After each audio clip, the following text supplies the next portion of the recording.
Some names just become synonymous with an idea. And for Elie Wiesel, that idea is memory, this profound, unshakable duty to bear witness. His story, well, it doesn't just belong to the past. It's a really vital lesson for right now and a serious warning for our future. Think about it this way. Some people write stories, but Elie Wiesel, he wrote a memory that the entire world must never, ever forget. He didn't just write books, he kind of became the world's conscience. He took his own experience from one of history's absolute darkest chapters and forged it into something everyone needed to hear. But to really get the full impact of the tragedy, you have to understand the world that was lost. So, let's go back to the beginning, to a time of community and faith. Okay, so picture this. It's 1928, a small town in Romania. Young Elie Wiesel's world was just filled with sacred texts and deep-rooted family traditions. His life was all about his studies, his family, and this sense of unshakable peace in his community. This peaceful world, it's the critical starting point for everything that's about to happen. And then, just like that entire world was completely, violently wiped away.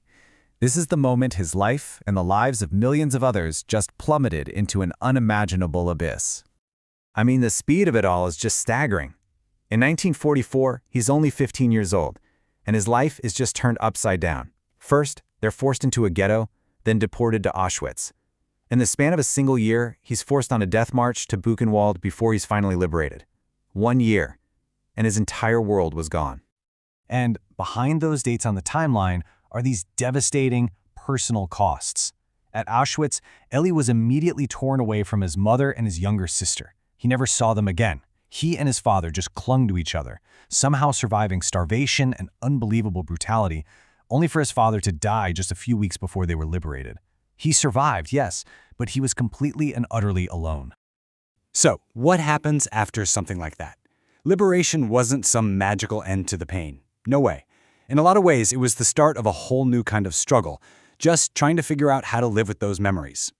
For a full decade, silence. He moved to France, he studied, he became a journalist, but the memories of the camps, they were a weight that was just too heavy to put into words. The trauma was so deep that even talking about it felt impossible.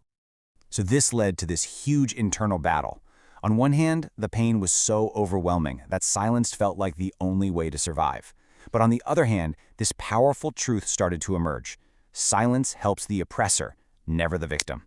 He realized that not speaking would be like handing his tormentors one last victory.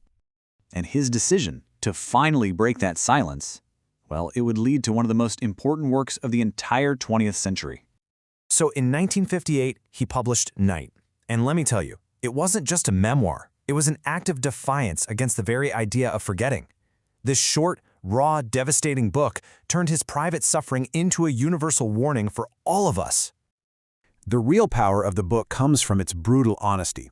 Wiesel doesn't just list what happened, he documents his personal crisis, losing his family, his agonizing struggle with his own faith in a world where God seemed to be absent, and the dehumanizing realities he saw every single day. But writing Night, that was only the beginning. He took that responsibility of being a witness and he expanded it, becoming a moral voice for the entire world. He really captured the heart of his life's mission in these words. For Wiesel, remembering was a moral duty. Forgetting wasn't just a slip of the mind. It was like a second murder, an act of violence against the victims. And that belief, that became the fuel for the rest of his life. He took his own experience and made it universal. He started speaking out against genocide wherever it happened, fighting racism in all its forms and condemning what he saw as the greatest evil of all, indifference. He famously said that the opposite of love isn't hate, it's indifference. It's just looking away. And then you have this one particular year, a moment when the world finally, formally, recognized the sheer power of his voice. In 1986, Elie Wiesel was awarded the Nobel Peace Prize, and the committee's description was so perfect. They didn't just call him a writer or an activist, they called him a messenger to mankind, and that's exactly what he was, a global conscience. So, what is the lasting legacy of a man who saw the absolute worst of humanity? Well, remarkably, it's a message of hope and of responsibility. You can really boil his message down to this powerful 3-step call to action for every single one of us. First, never forget the past. Second, refuse to be indifferent when you see others suffering. And third, use your voice to speak up for people who can't speak for themselves. Ultimately, this is it. This is his incredible legacy. Here's the man who endured the deepest darkness imaginable, and he made a conscious choice. He chose not to be consumed by it, but to turn it into a light, a beacon of memory and compassion for the whole world.